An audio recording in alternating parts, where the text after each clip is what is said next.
స్థానికంగా విద్యా సదుపాయాలు కల్పింప చేయటం ఒక విధంగా రాజ్యాంగం కల్పించిన హక్కు. దానికి అనుగుణంగా ఇక్కడ ఏ నివాసిత ప్రాంతమే కానీ స్థానికంగా విద్యా సదుపాయం కల్పింప చేయటం ఒక విధంగా రాష్ట్ర ప్రభుత్వ బాధ్యత. ఇలా గతంలో ఏదైతుందో ఈ సింగిల్ స్కూల్ టీచర్స్ అనేటువంటి ఒక విధానం నిలిపివేయాలనేటువంటి ఒక భావన తలంపుకొని ఈ డిస్టెంట్ స్కూల్స్ ఎక్కడున్నా కానీ అవన్నీ నిలిపివేయడం జరిగింది. అందులో బాగా చాలా ప్రాంతాలలో ఇటు నిలిపివేయడమే కానీ అతపై పాఠశాల లేని ప్రాంతాలు కూడా మనకు చాలా ఉంటాయి. ముఖ్యంగా ఈ అసంఘటిత కార్మిక రంగం పిల్లలు ఏదైతుందో మరి విద్యా సదుపాయాలు కల్పించాలనే భావన తలంపులో భాగంగా తుర్క కాశీనగర్ ఈ తాటిపల్లి గ్రామ పంచాయతీ పరిధిలో ఉంటుంది. అక్కడ దాదాపు ఒక 100 ఫ్యామిలీస్ రెసిడెంట్స్ ఉంటారు. 100 ఫ్యామిలీస్ దాదాపు ఒక 100 మంది విద్యార్థులు వారి విద్యాబోధన సదుపాయాన్ని కల్పించే బాధ్యత ఉంటుంది. వాళ్ళు ఏదైతుందో అక్కడ స్థానికంగా పాఠశాల అందుబాటులో లేకపోవడంతో మరి మెయిన్ విలేజ్ తాటిపల్లికి ప్రతి నిత్యం రావటము పోవటము జాతీయ రహదారికి అనుసంధానంగా ఉండడంతో ఒక ప్రమాద స్థితికి కనబడుతుంది. దాన్ని దృష్టిలో ఉంచుకొని ఈరోజు నేను ఉదయం సంబంధిత మండల విద్యాశాఖ అధికారిని వారితో పాటుగా సందర్శించి అక్కడ ఒక పాఠశాల ఏర్పాటు చేయాలని తలంపుతుంది.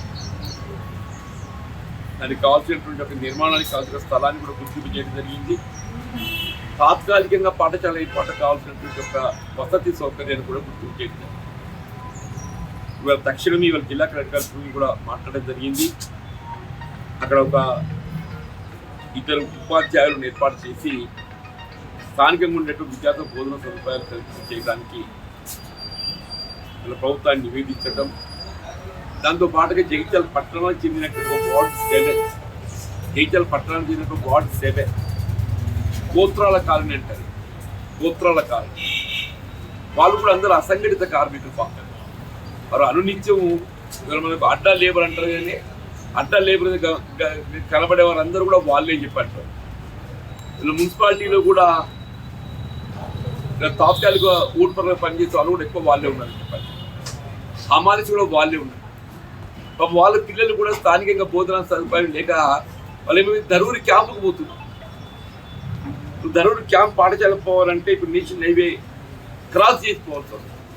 అంత చిన్న పిల్లలు నేషనల్ హైవే క్రాస్ చేసి పోవాలంటే కొంత ప్రమాదకరంగా ఉంటుంది అనే ఒక భావనతో ఈ 2 పాఠశాలలు కూడా ఇక్కడ ఈ గోత్రాల కాలనీ వార్డ్ 7లో ఒక పాఠశాల ఏర్పాటు చేయబడే విధంగా, అట్లాగే తాటిపల్లి తుర్కాశీలో ఏర్పాటు చేయబడే విధంగా గుర్తించి జిల్లా కలెక్టర్ గారికి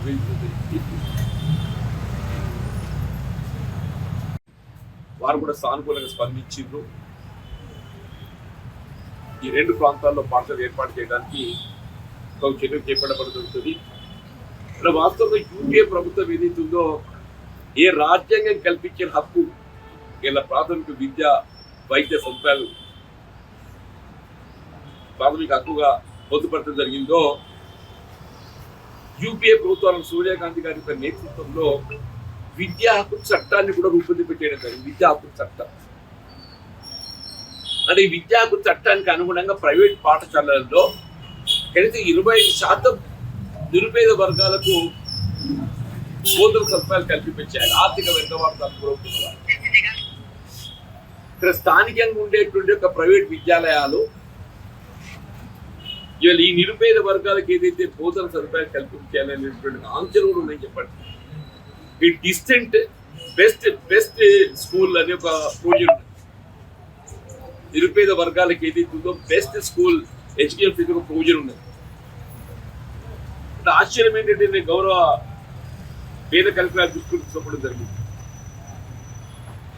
స్థానిక విద్యాలయాలు ఏదైతే బెస్ట్ స్కూల్ అడ్మిషన్ సహకరించకపోవడం కూడా చూస్తామని చెప్పంటుంది. ఈ బెస్ట్ స్కూల్ కింద అంతా నిరుపేద వర్గాలు దళిత కుటుంబాలు ఉంటాయని చెప్పంటారు. వారికి ఏదైతుందో జగిత్యాల పట్టణంలో ఉన్నటువంటి ఒక ప్రైవేట్ విద్యాలయాలు అన్నింటిలో కూడా విధిగా చేరిక కల్పించే బాధ్యత ఆ యాజమాన్యాలపై ఉందని చెప్పండి. ఈ అంశాన్ని కూడా జిల్లా కలెక్టర్ దృష్టికి తీసుకోవడం జరుగుతుంది. ప్రైవేట్ విద్యాలయాలలో నిరుపేద వర్గాలకు ఏదైతుందో వారి పిల్లలకు ప్రత్యేకంగా బోధన సదుపాయాలు కల్పించే బాధ్యత ఇవాళ మనకు రైట్ టు ఎడ్యుకేషన్ యాక్ట్ విద్యా చట్టంలో పొందుపరిచిందో దానికి అనుగుణంగా వారికి అందరూ కూడా అవకాశం కల్పించాలని కూడా నేను గౌరవ జిల్లా కలెక్టర్ దృష్టికి తీసుకోవడం జరుగుతుంది. దానికి అనుగుణంగా కూడా సదుపాయం కల్పించాలని కూడా మీకు చెప్పారు. అందులో భాగంగా ఇటు రైతాంగానికి మేలు అనుకూర్చబడే విధంగా కేంద్రంతో కల్పించేటువంటి ఒక వ్యవసాయ ఉత్పత్తుల ఫలితాన్యం కనీస మద్దతు ధరకు 500 రూపాయలు అదనంగా చెల్లించారు. ఇది కూడా ఏ రాష్ట్రంలో లేదు. కేంద్ర ప్రభుత్వం కల్పించేటువంటి ఒక వరిధాన్యం కనీస మద్దతు ధర కేంద్ర ప్రభుత్వం 2300 చేసింది. అంటే 2300 ప్లస్ 500 2500 క్వింటల్ కల్పింపు చేయబడే విధంగా సన్నబట్ట ఇది ఏ రాష్ట్రంలో లేదు. ఇది కేవలం తెలంగాణ రాష్ట్రంలో మాత్రమే రైతాంగాన్ని ప్రోత్సాహం కల్పింపు చేయబడాలి. అటు వినియోగదారులకు కూడా ఇదితో వినియోగంలోకి వచ్చే విధంగా ఉండాలనేటువంటి తలంపుతో 1 రుణమాఫీ, 2 పంటల బీమా, 3 వరిధాన్యం సన్న రకాలకు సంబంధించి పబ్లిక్ డిస్ట్రిబ్యూషన్ సిస్టమ్ లో వినియోగదారులకు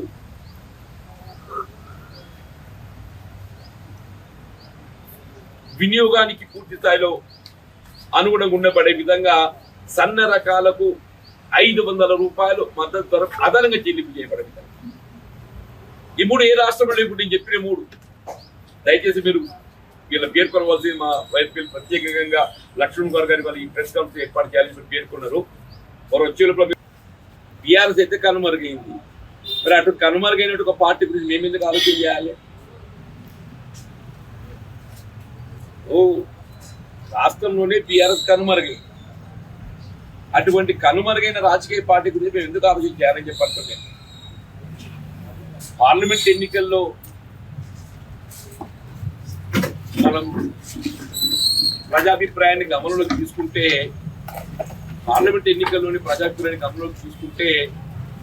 ప్రజాభిప్రాయం between Congress and BJP BRS party కనుమరుగైపోయింది. అంటే ఇటువంటి కనుమరుగైపోయిన రాజకీయ పార్టీ గురించి మేము ఎందుకు మాట్లాడాలి, మేము ఎందుకు ఆలోచించాలి చెప్పండి.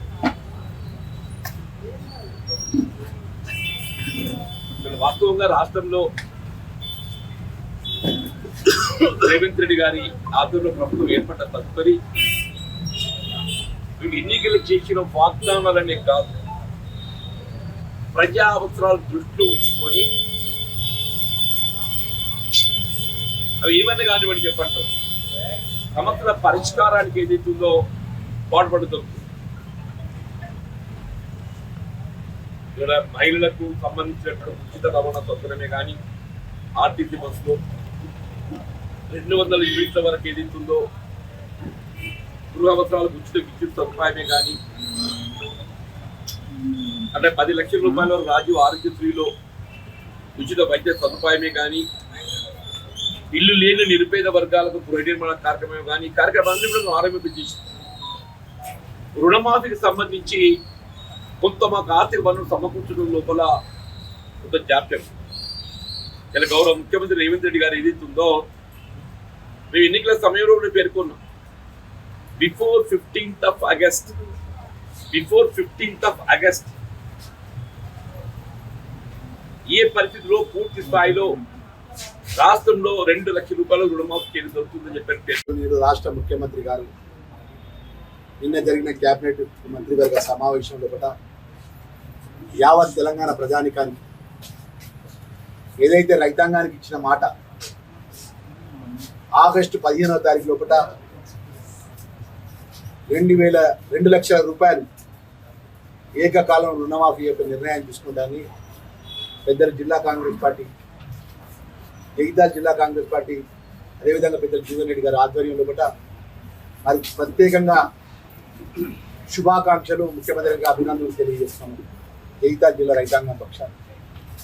ఈరోజు ఏదైతే ఒక ముఖ్యమంత్రి హోదాలో పట్ట వారు ఇచ్చిన మాట 100% క్యాబినెట్లో పెట్టి మంత్రివర్గం యొక్క ఏకగ్రీవ తీర్మానంతో నిర్ణయం తీసుకొని సుమారు 31,000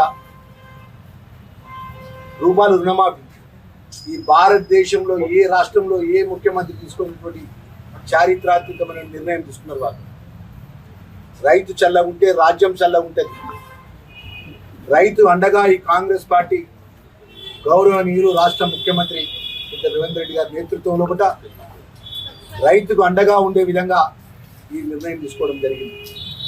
పెద్దలు జీవన్ రెడ్డి గారు చెప్పినటువంటి అనేక రైతుల విషయంలో అనేక విషయాల విషయంలో ఈ జిల్లాకు సంబంధించిన రైతు పక్ష మేమందరం కూడా వారికి అండగా ఉండే విధంగా మొన్న జరిగిన వడ్ల కొనుగోలు విషయంలో కూడా ఎక్కడ ఇబ్బంది జరగకుండా వడ్ల కొనుగోలు విషయంలో కూడా ప్రత్యేకంగా జిల్లాకు సంబంధించిన యంత్రాంగం కూడా పనిచేసే విధంగా మేము జీవన్ రెడ్డి గారు దగ్గరుండే రైతులకు నిమిషము ఎక్కడ ఏ సెంటర్ ఏ ఇబ్బంది ఉన్నా కూడా మేము వాళ్ళ అండగా ఉన్నాం.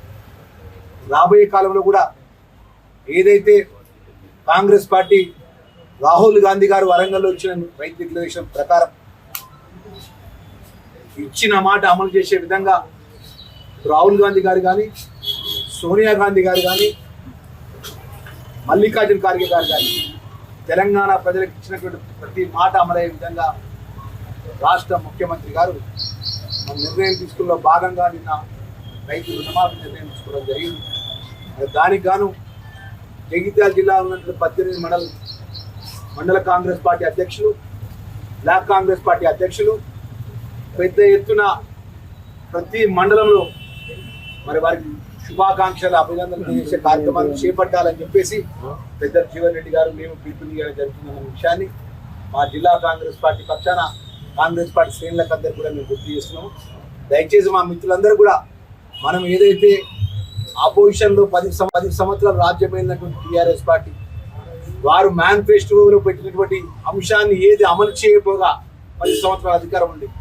మీ అందరికీ తెలుసు, పాత్రికేయ మిత్రులందరికీ ప్రతి మీటింగ్లో ఉద్యమకారుడిగా ఉన్న కేసీఆర్ ఒక మాట మాట్లాడుతాడు, ఉద్యమం చేసేదంతా దళితులు బలహీన వర్గాలు.